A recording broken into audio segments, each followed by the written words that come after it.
Welcome to the Higher Ed Demand Gen podcast, helping higher education marketing leaders share knowledge about learning, strategies, and tactics that are relevant today. See what you can learn today by listening to one of our episodes. Hello, everyone. Welcome to the Higher Ed Demand Gen podcast, hosted by Concept 3D. On this podcast, we like to discuss topics around creating and capturing demand in higher education. A little bit about Concept 3D before we jump in. Concept 3D serves over 600 happy customers in higher education with our best-in-class interactive maps, virtual tours, and event calendars. Improve your campus communications, student engagement, and recruitment with our powerful location-based virtual solutions. So my name is Shiro, and I will be your host today. And today I'm super excited to have Kyle Campbell join us. Kyle is a marketing leader in higher education, and he's the founder of Education Marketer. He has tons and tons of experience, both in-house and in ed tech as well. So he's able to see things from both sides of the spectrum. So Kyle, thanks so much for joining us today. Thank you for having me. It's really good to hear people who work with higher ed clients talking about demand gen. It's not a word that's circulated very much in the sector. So yeah, I'm looking really forward to getting into today. Appreciate that. And before we jump in, let's have an icebreaker. Do you want to start us off with one fun fact?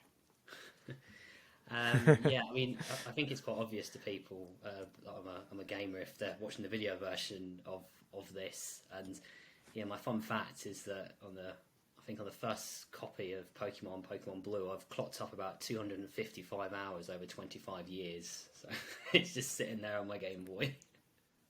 I love it. Yeah, I'm a huge Nintendo fan, so kudos to that. Great. Well, let's jump into the topics today. I'm really excited to talk about what we have lined up. I think it's a growing topic in the space and something that people are not talking about as much. So, Kyle, I'd love for you to explain a little bit more about creators and what are creators in higher ed. Yeah, I mean, the word creator, it's more the sort of next step of where influencer culture is going. So we started out probably around 10 years ago now, maybe a little bit longer, talking about influencers, and these are people who build up huge followings and then tend to monetize based on mass audiences, mass undifferentiated audiences. But what we see now in social media is this pivot towards the creator who tends to have a much smaller audience, much niche audience, but they have higher engagement. So and there's more of them as well. So it may be the case that you couldn't have many influencers in the world, but with the huge variety of digital tools available now, and social media platforms pivoting to discovery and having all these programs available for creators, there's just a whole lot more opportunity for people to build digital businesses by creating and monetizing their digital content. So for the universities and higher ed specifically, there's a few different ways that comes to the fore, and I'm sure we'll talk about it a little bit more in detail in a bit, but essentially it's working with student creators, publishing on their accounts, building partnerships with young creative talent, and on getting our brand in front of people in different ways that we haven't really used in the past. Got it. And I liked your definition for a creator, how it's a little more niche, targeted audience. Is there one thing I'm seeing is also like, I'm kind of thinking from an Instagram perspective, but like an influencer, someone that has a huge following, but maybe isn't like good at producing content. And like the way I see a creator now is like they're also not only good at creating a niche following, like you said, but also like creating content, developing stories, and doing things a little bit differently than what I would consider an influencer. What are your thoughts on that? Yeah, I think you're absolutely right, and I'm not here to attack influencers. I mean, they've built these followings. Right. Talented at what they do. I'm not an influencer. But yeah, there is some truth in what you're saying. A creator tends to be known for one thing or a topic or a theme, and they become very adept and like an expert in that area, or an entertainer in that area. Joe Polizzi, who is someone I pay a lot of attention to, really great inspiration to me. He calls it like a content tilt. and it's that thing that makes your content remarkable, different, and stand out. And there's lots of people who identify like an audience needs and then meet that with a piece of content, but there's very few people who make that special and remarkable. And for a lot of creators, yes, it's people who understand their audience. They stick to their niche. They niche down very far. And you could argue that I come into this kind of bracket as a creator. My business is a content first business. I create for education marketers working in higher ed. I mean, that's pretty niche. Right. I have success in that area because that's what I do. That's my swim lane. And it's the same for other creators as well. They'll have their swim lane and they get known for that and they get good at that. And that's how they can build business relationships, because they have this great understanding of audience. And that's what brands want, isn't it? They want access to these highly differentiated audiences and audiences that have high engagement rates. And creators are almost a passport to that. Got it. Love it. And I think the first time I actually came across your profile and how I linked up with you was you made a post in the higher education hashtag in LinkedIn around creators. And I was like, oh, this Kyle's got a good perspective. But you were talking specifically around Twitch, which I was like, okay, this is another step on top of it. Can you explain a little bit more about Twitch and why there's might be opportunities in higher ed to utilize this channel? Well, this is it, and I'll back up a little bit just to say where I was coming from with this perspective. I don't know if it's the same in the US, but in the UK we have main social media channels for universities, and then often we have a whole range of sub social media channels, usually for an academic school or something like that. And in the past, these channels have largely reflected the structure of the university, right? And this comes from the basis of communications being around command and control. It's like a standard sort of way of communication. What I see now with some universities is they build social media channels around subject specifics or niches that they want to be known for. And this is how I came across Twitch and how Full Sail University uses Twitch. So Twitch is kind of like YouTube, but it's built around live streaming. It's a little bit more crazy than YouTube.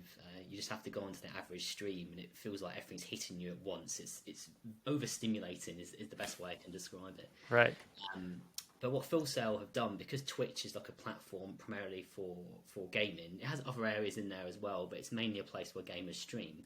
And Full Sail is a university that's known for gaming courses, it's known for esports and all that area of the gaming sort of industry. It's built this channel. It's got 15,000 followers. It streams regularly.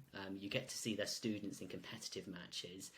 And the thing that really sealed it for me was that they also run like a weekly education show for people trying to get into esports. And that's for everyone. It's not just for people at the uni. It's for everyone potentially interested. And I'm looking at this and thinking, wow, this is a great like media and content marketing play, because you're literally giving this young audience the education to get started, and the people delivering that content, the actual course leader for that program, is a gamer and he is a streamer as well. So you see this kind of beautiful. Well, for me, it's like, because this is the job I do. I try and look for stuff like this with universities creating these kind of unique experiences.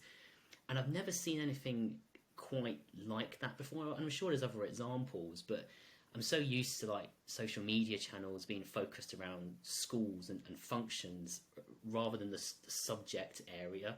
And if you want to have a look at this, please do. It's Full Sail University's Twitch channel. It's highly engaging. And I just think media plays like that for universities are going to be a massive unlock in the future.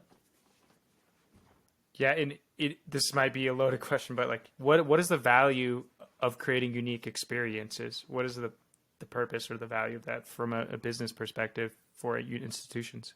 There's a few ways I think about this. Firstly, it's the questions of audience growth. So you can look at this as like a recruitment pipeline in the Twitch example. So the idea is, rather than kind of approaching a potential gaming student through your traditional kind of campaign mechanisms like ads and things like that. You don't have any relationship with them. You haven't built up like a consistent relationship via the valuable content you produce over time. The kind of alternative is that you do invest in like building media properties. You build the audience first, and then they come to you when they're ready to buy. And I'm sure this process takes a lot longer, but the lead quality you get via that channel is far greater than the kind of average stuff you get through just running a campaign of ads targeting people and just kind of hoping for the best. I know it's not quite like that. It's a little bit different, but I just feel there's so much more value for universities, especially because they have all these kind of niche subject areas and all this knowledge that they can build these things. They can build publications. They can have content marketing initiatives running, and they have the authority and the thought leaders, literally corridors of them, almost ready to contribute and to build those relationships. So, for me, it's like kind of building your own route to market rather than going out to all these kind of social platforms and running your ads, paying the fee to reach people. If you've got the patience and you're strategic about it, you can build that audience for yourself that you alone own over time. Got it. And I'm getting, this is going to be a really tactical question, but I know I'm somewhat familiar with Twitch. And so I know that in a category, IRL, which stands for in real life, is a really growing, is it channel or category? I forget the right term for it, but it's a growing channel or topic in Twitch, which just means people like literally going about their daily lives. And some people live really interesting lives. So a ton of people will like join in and watch this. Like what are some ways that schools like can actually utilize Twitch? Like, is it like showing the day in the life of, or like showing the first week of school, or showing game day? Like, are those all like ideas that you can utilize to embed into your streams? Yeah, I think all of that is a great option. I think you've got the campus tour sort of angle you could take with it. I think there's probably more value in unpacking course content. I mean, I have seen a few creators using Twitch to teach things like cooking and stuff like that. It's the same principle. They're still teaching a skill, and I wonder if there is potential on the platform if the actual degree in the course, the program, is relevant to the audience to unpack that. I've always felt that in higher ed we have almost like an unfair advantage with content marketing, because I know in the past when I've gone into like private organisations, the first thing I normally need to do with content marketing is kind of mine the knowledge out of people's heads, like in the sales team or various other places where it's kind of stored. But in higher ed, like the content's already nicely organised. It's in courses, it's in programs. You just kind of need to repurpose it for channels. And I know that's over simplistic, but that's the unlock for me. And often a demand gen strategy in a higher ed context is built around the art of repurposing. I mean, think about all the great stuff that happens during open houses and academics speaking about subject areas. Usually that stuff just happens on one day and it's not captured, it's not reused, and at best it's probably uploaded in one single video file. Imagine if you actually repurposed it, cut it down into 5-minute videos, added context in social media. It would just fly. But no one does it, or very few people do it. And I just think the opportunity is just there for the taking if a university gets their head around this stuff. I love it. I mean, you're taking the thing that you're best at doing, which is the education, and packaging into your content marketing and demand generation strategy. Makes sense to me. Is pretty much what you're saying. Yeah. Do you see, like, with more traditional institutions, that academia and marketing departments, whether that's admissions, enrollment, do you see them usually not working together, and is that what makes it difficult? I see it's hard in terms of creating the content marketing strategy from the education's perspective. I see some people doing it, but it's definitely not common practice. And the irony is, like, some universities, some of the the greatest universities in the US, like MIT and Harvard Business School, they know how to do content marketing. I mean, look at MIT Technology Review, right? It's a separate publication, Right. separate media property, but it's basically an advert for MIT research, right? But it's highly engaging. It's a brilliant publication, and it's revenue generating for the institution too. So the knowledge in how to have media properties and do content marketing within higher ed is already happening. It just doesn't happen at scale and across most institutions. And I'm always like wondering why the UK doesn't have something equivalent to MIT Technology Review. I can't think of anything that's quite as prestigious or as focused as that publication, and or distributed as far and wide as that is. But I would have felt like a publication that focuses on research and highlighting the themes and topics of interest in an institution is a relatively kind of common thing that a university could do. Typically you'll see like the news section on websites and things, but it's never the same. Right. I think a huge potential there for universities to highlight the research they do, but do it in a way that talks about the themes and the topics and makes it more accessible to the public audience. We're moving beyond press releases here. Interesting. So, what I'm hearing is you're basically creating like what we used to call an editorial, or building an audience, which is partly what I'm trying to do here with the podcast as well. And so the focus is, you're trying to own your own channel is kind of what I'm hearing, right? It's like I think you're right. And it might, you don't necessarily have to own your own channel. I mean, when we talk about repurposing strategies and cutting up video, right, what you're doing there is you're building your presence in native channels, aren't you? And you run the risk with those. You want to get your exposure and you want to get your reach, but you want to make sure that you have another owned channel offering that you can offer to people. I mean, for my business, I have a newsletter, which is a common way for email subscribers. I have access to those people. I can communicate them anytime, and I partner that with my content creation in LinkedIn. And I'm just one business, but you can't really equate what I do to like a university, but you can equate it to like a certain function or a subject area in a university. I talk about marketing. There's no reason why a university couldn't talk about its marketing programs in the same way that I talk about marketing. And it's hard work to coordinate, because you need a content team that has a lead for audience growth, so they know like what the overall sort of vision is. And then you need channel experts working in that team and feeding into the subject area experts in academic schools. And I say it here and it sounds like a blueprint you can just like put in place like that, but it's a very different way of thinking, and I'm sure you're aware of that as well. Definitely, yes. And I liked how you were observing MIT's channel with, and I'd love to understand like what is kind of going on in the UK.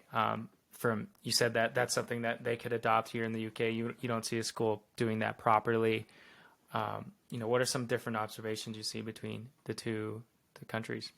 Yeah, I mean, I'd love to see the UK looking at more alternative models for education.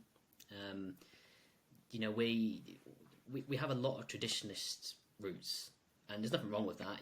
One very common way that a student experiences education in the UK is they do 2 years, they do a placement, and then they come back for their final year, which is actually quite innovative, really, if you think about it. It could actually give students work experience during the degree.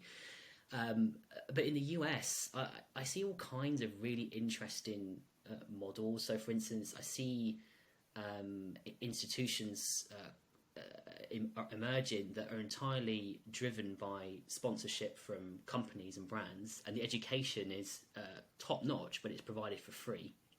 So there's no tuition fee, and students get to study, speak to industry experts, and they leave with this knowledge and a good route into industry. So yeah, I mean, for me, I'd just like to see thinking a wee bit outside of the box. And sure, I mean, there's some great examples in UK higher ed where we've got an institute called the Dyson Institute, right? And This is a private corporation that started its own engineering school, and it has a brilliant program, and it's a very focused niche education offer. So there's plenty of stuff going on in the UK, but I'd love to see more education institutions like pop up that go, right, we can teach people, we can educate them for free, and we can do it in very close partnership with business. In terms of the US and what they could, what you could potentially pick up from the UK, I think the UK has a fantastic degree apprenticeship offer. And this is sort of like our increasingly popular courses over here, and essentially it's like an apprenticeship, but the relationship is between the university and a company, and there's a certain amount of places in the organisation for students, but then students get the whole education while working at the company. They get paid a salary, Got it. and at the end of the time of the apprenticeship, we leave with a degree. And certainly this year that route to study is becoming more and more popular with the cost of living crisis in the UK, and people are looking for different ways to do their education. So I think there's both sides. People can learn from each other, but yeah, ultimately I'd like to see a few more options for students, or at least see a few more options highlighted to students about how they can acquire an education. Got it. And do you have some examples about, I think you said free tuition, which is not, I think in the US, it's not the general thought of higher education, but do you have some examples of where the sponsorships are providing education at low cost or for free in the US? Yeah, I'm sorry, it's gone out of my head now. Yeah, that was it. I saw one. Oh, you're good. In the US, it was called One School or something like that, and it's an institution that's providing education for people who want to break into the creative industries like advertising, copywriting, things like that. And okay, I was attracted to it because I think, wow, that's kind of the areas that I could have really done with when I was a kid.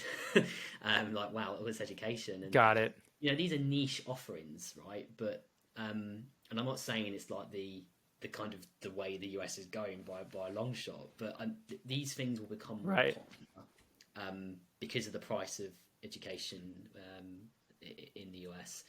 And I'm also seeing there's a few things popped up on my radar was where you see some schools are giving away, like colleges in specific, are giving away like free semesters with all the perks and things like that because of that pricing pressure. We don't do any of that in the UK, but we don't face the same pricing pressures and the same enrolment problems that you're facing at the moment either. Oh, okay, great. And I was curious. So, and the enrollment cliff is definitely a hot topic here in higher ed in the US. What are you seeing in the UK? Is it the same potential scariness or? No, I mean, competition is always quite high, regardless of where you are and what you're doing. But we're certainly not seeing an enrolment cliff. Our recruitment student numbers is going up, but I think we're kind of reaching the peak of that sort of trend now. We'll probably see declining numbers over the next few years, but we're definitely not going through anything like what you're going through, because I got the impression that one of the main drivers of your enrolment cliff was just the unaffordability of education. It sort of reached that tipping point. Whereas in the UK, correct, undergraduate fees are they're capped. They can't go above a certain level. Gotcha. Postgraduate can, and international fees there's no cap. But yeah, for the core recruitment, which is undergraduate home students, the money can't be changed. Yeah, I'm sure that makes a huge difference. I know in the U.S. also alternative education and just questioning higher education in general are also drivers of some of the enrollment cliff approaching as well. Yeah, there's a lot of reports coming out around. I read one recently. It might have been from Pew Research Center, but essentially highlighting that the number one form of education, the alternative route to education for people who choose not to go to university is YouTube, which is quite interesting. You think, well, yeah, I mean, if you don't have the option and you want to learn specific skills, you can pretty much learn anything on YouTube. I mean, I've seen videos on there of people performing like heart transplants and stuff like that. Now, I'm not saying you should learn that stuff from a YouTube video, but if you want I to hope learn it, not. yeah, exactly. Yeah. If you want to learn it, it's there, you know. And well, I mean, what an amazing platform it is, and it's adapting its offer for education providers. It's releasing ad-free players for universities. It's upgrading its analytics so you can see how people move between videos rather than just the search terms they put in. It's a giant, but it's still innovating. And we all look at TikTok as like this, you know, incredible thing, and it is. Don't get me wrong, but YouTube is far more versatile, and it's much more of a friend to higher ed for more purposes than I think TikTok will ever be. Like higher intent, because people are searching for a specific query on like how to do something, right? Is that what you're saying?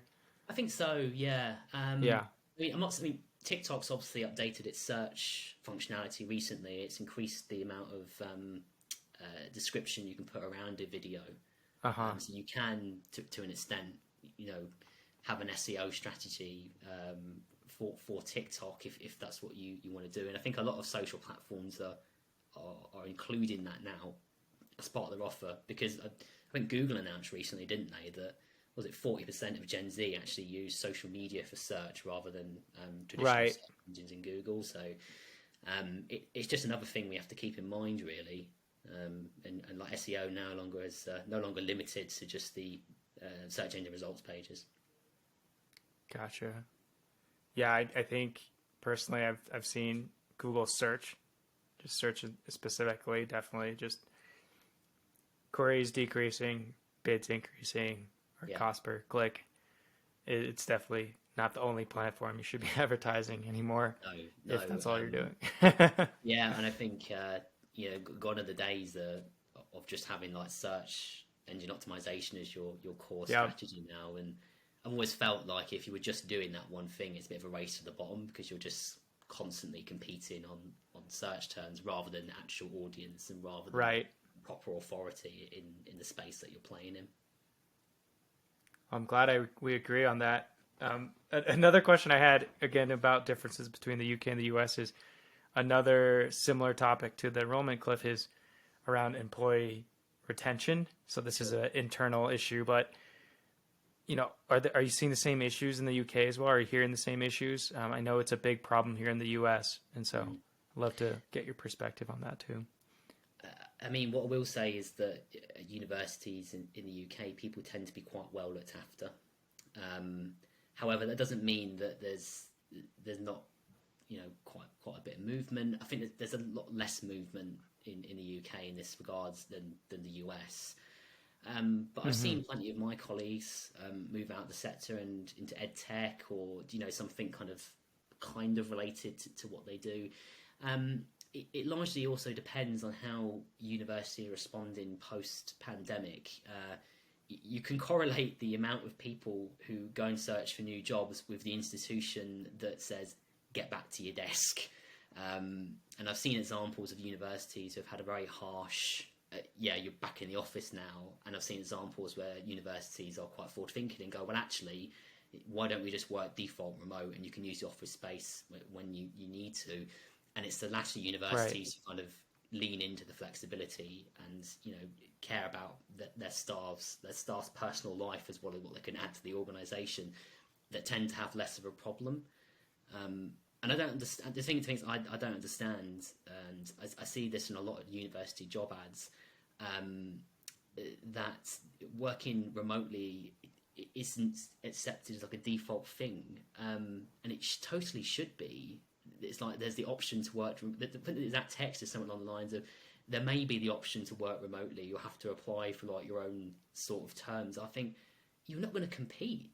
You kind of have to have this stuff as default now, because you can't put the genie back in the bottle. And we've all seen the merits what remote work can deliver. I just feel that if you're just focused on getting people in the office, you're limiting your talent pool as well, because, you know, why would you just want to recruit from a local area when you could recruit the best talent from further afield? It just boggles my mind, really. But there's some great stuff happening in unis, and you know, I think the forward-thinking employers are actually leading into the trend of remote work.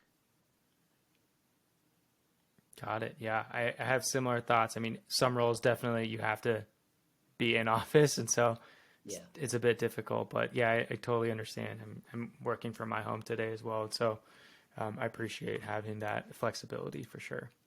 Oh yeah, I mean, my whole business is remote. So, yeah, totally with you on that one. There wasn't a Nintendo office in any of the schools in Unfortunately in the not, UK. no. In one university I worked for, we were allowed to bring in the games consoles once per year at Christmas, which was great, and a lovely institution, Yeah. Aston University. But yeah, it wasn't a default thing, unfortunately. Gotcha. Yeah. Well, it looks like you've really made your office space your own, which I love. It certainly is, yeah. Um, I'd love to learn a little bit more about your business as well, Education Marketer. Sure. Can you tell us a little bit more about that as well? Like why you started it, what were you hoping to Yeah. accomplish? I think it's quite amazing, and I think our audience could benefit from learning about it. That's good of you. Well, for me, I was an education marketer, just like everyone else, really. And when the pandemic struck, I was overwhelmed. I couldn't keep up with stuff. I couldn't get a map in my own head. And I thought, wouldn't it be useful if there's a place that people like me could to go to get like a digest of what's important? And it didn't exist. And if it did exist, it was in the form of like, standard newsletters that try and sell you a service afterwards, or it always felt like you're wading through something to get to the Right. value. And I decided to start a free newsletter that was published once per week, and it essentially gave like a digest for in digital content, marketing, media, news, but from a higher education perspective. So not the sort of typical stuff you'd get. And I started this, and I sent it to 8 friends on the first edition, and now I have over half like the UK's universities like signed up, and Amazing. I'm getting more people coming from the US, because a lot of like digital media is, as you know, it's kind of based in the US around content, demand gen, things like that, and that's where I speak, and that's where I find my higher ed audience. And I've been building that newsletter over the last 2 years, and recently I went full time at the business, probably about 8 months ago now, and I continue to augment that content through. Thank you very much. Augment that content through LinkedIn posts and all kinds of different content officers, like lives on LinkedIn, Right. podcast appearances, and it's an audience first, content first business. I've never run an ads. All of my business comes from inbound, and following the demand generation strategies that I myself have been inspired by over the last 5 or 6 years. So, And are most of the topics around digital? What kind of topics do you cover? Is it like digital strategy, increasing enrollment? What topics do you cover? I mean, I mainly cover digital content and media news. So Amazing. my lens as a content marketer, as a demand gen person, I look at the ways that marketers can take advantage of, just get inspired to build their own media properties and build audiences, essentially, like I've done for my own business. But I see so much potential for higher ed to do that, because I don't know any other sector that has so much knowledge and expertise focused in one area. And I look at like your typical, we've spoken about Refine Labs in the past, haven't we? And Chris Walker, Yep. what he's doing. And I look at that model and I think, why isn't higher ed doing this? Because they have so many thought leaders. And we know why they're not doing it, because there's a huge gap between taking that knowledge and converting it into native publishing, Right. and building community events and things. But I want that for higher eds. I want more higher ed institutions to learn that when you do content marketing, the content marketing doesn't have to attract students. The content marketing itself can generate the revenue. So it's bringing models like that and inspiring people, and just kind of getting it in front of them and showing them the operations behind it, how to run it, is what Right. I've done. So I say it's higher education marketer, and it is. I do talk about higher education marketing in general, but I keep Right. it very focused through that lens, because that's where I think the future of marketing is. I love it. Yeah. I mean, throughout a lot of these calls, one resounding thing I hear is higher ed marketing is undervalued. And so I think as a content creation channel, you're really adding value and making those thought leaders understand that they are providing value, and hopefully those around them in other departments are seeing that as well. I mean, I hope so. And with the pivot towards creators, I think the conversation becomes more open, doesn't it? Because I was talking on a different kind of trends call earlier, but we were talking about how the default way that young people consume content today is via creators. It's 95% of teens use YouTube, right? And the default way they see it is through that style of content, and yet businesses don't usually create content like that. And at the moment, I just think it's just a bit of a gap and a missed opportunity, and we're not talking the right language. And I think once we kind of bring creators on board and we grow our own sort of creators in-house and we do better partnerships with them, I think we start to talk that language and appear more attractive to potential students. But like most things, it's a new sort of concept. And I remember when social media was new and how there's reservations to get into it. And I think I just need to, well, we all do, just need to invite higher ed institutions to really lean into this trend and fully embrace it, because it's genuinely where marketing's going, especially if you're working in like a digital media space. Absolutely. And I think from hundreds of years ago, the best marketing or the best ROI for marketing is word of mouth. And I just see like creators as, connected to that channel of word of mouth, right? And so it's not an old theory or strategy, but it's obviously a new concept. Yeah, you're absolutely right. Yep. And how word of mouth links into dark social and all those other elements as well. I think that we're going through a bit of a transition period in marketing. I mean, the profession changes every 2 years anyway, but I don't know about you, but I feel like it's kind of really steep curve at the moment. And I read this stuff every day, so it's hard to imagine like what's going through the head of most other marketers. I mean, I feel like I'm behind, so I can't keep up. But it's a very exciting time to be in marketing for sure. And if you want to lean into these opportunities, especially in higher ed, I don't think there's a better time to be doing it. Love it. Thank you so much, Kyle, for joining us today and sharing everything that you did. I was wondering where our listeners and our audience could connect with you outside of this podcast. Yeah, best place is educationmarketer.co.uk, or I'm on LinkedIn every day. you can't miss me, so just connect with me there. And you can sign up for a newsletter to absorb the content right through your email on Education Marketer. Yep. The top call to action on the homepage. Perfect. Yeah. So sign up for the newsletter and connect with Kyle on LinkedIn.